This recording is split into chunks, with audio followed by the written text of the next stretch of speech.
Well, the place to start is that you came in 94 when you bought the house. Yep, there were some good bones. It needed a lot of work, but the garden, you needed water for the garden. Yes, that's right. And so you got what? One. One barrel. We got one barrel. Let's see it. Started with The one original barrel. So we got this one. It filled up so quick that the next year we got another one. Most of this garden doesn't get water through the summer.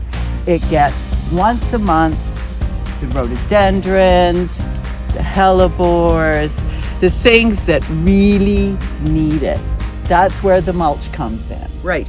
And because the rhodos are mature, right? So you probably watered the first, second, even maybe the third year, but now that they're established, you give them a deep soak once a month, and that's all they need. That's all they need. These barrels will provide that. Yep. I was just going to show you quickly how I put water into the garden. Hose. Yep. Water levels higher than garden.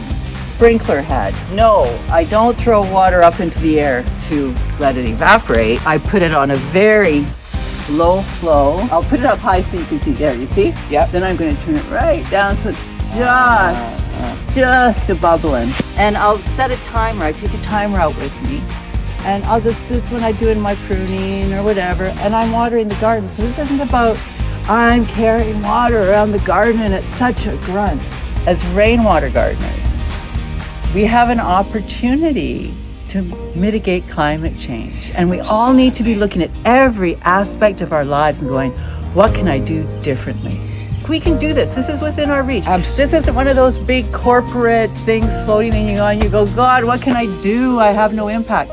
You do have an impact. You can have an impact by creating some of your own water supply. Catch some. A whole bunch more is going to go into the ground. When we know we don't have to keep holding the water, we steer our hoses out and we just start re-soaking them. And I do that all fall into the winter. It's not just about getting you through the growing season, it's about managing rainfall all year round. We use it as also a stormwater system. So when we have the heavy rains, we can take the water away from the house where it can get out into the ground and the plants slow it down to mitigate the opportunities of flooding. And if you're wondering, well, what is this strange get up over here? In that last rainfall, we actually had overflow, our barrels filled, and we didn't want it to just overflow Right. down there. Right. Because that's where it would go. These barrels would just drip, and then we're getting moisture by the crawl space and every place we don't want it. You can see where the downspout is there. He had this green hosey thing put on to that, and the water goes into this siphon, and then it would go down along here and down and into this shrub border here. You have water barrels hidden in little corners everywhere, don't you? I can see if I start to look, Yeah. I can see Yes. behind Yes. bushes Yes. water I wanna barrels. show you these. Were those barnacles? Barnacles? Yes, because I found this on the beach. Here's another one that we hauled out of off the beach. And again, it's, Gary's put it up, he's built it up to give me a bit more height so that the water will flow down and it's easier to reach the top. So we fill these up from the barrels that are up there.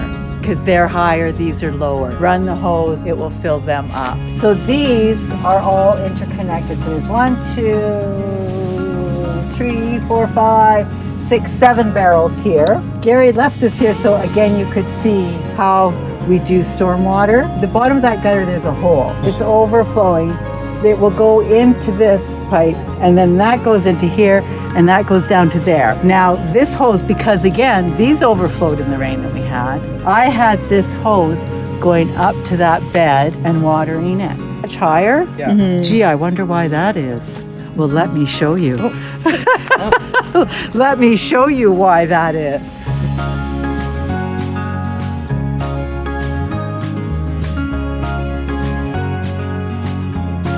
Oh, look, it's another one. Surprise! Surprise! So how does this get filled up? This gets filled up because that barrel that's set above there, that's a water tower. And so that creates the height needed for the water. When we hook the hose to that barrel, to this container, it fills this container up. And this is above this. So all I have to do is run the hose down and I got gravity to water my garden. And I was so excited, I'm gonna have my own water tower. Yeah.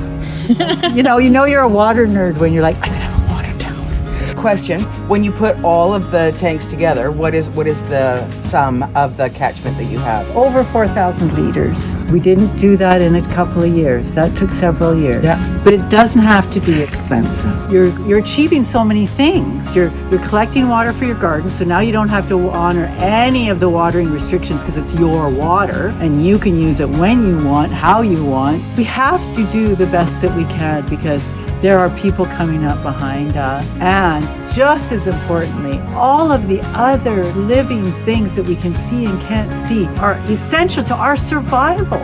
Without all these other species, we don't exist. We're all connected. So we're not just taking care of ourselves. We're taking care of everything because it's all connected. Healthy air, healthy land, healthy water.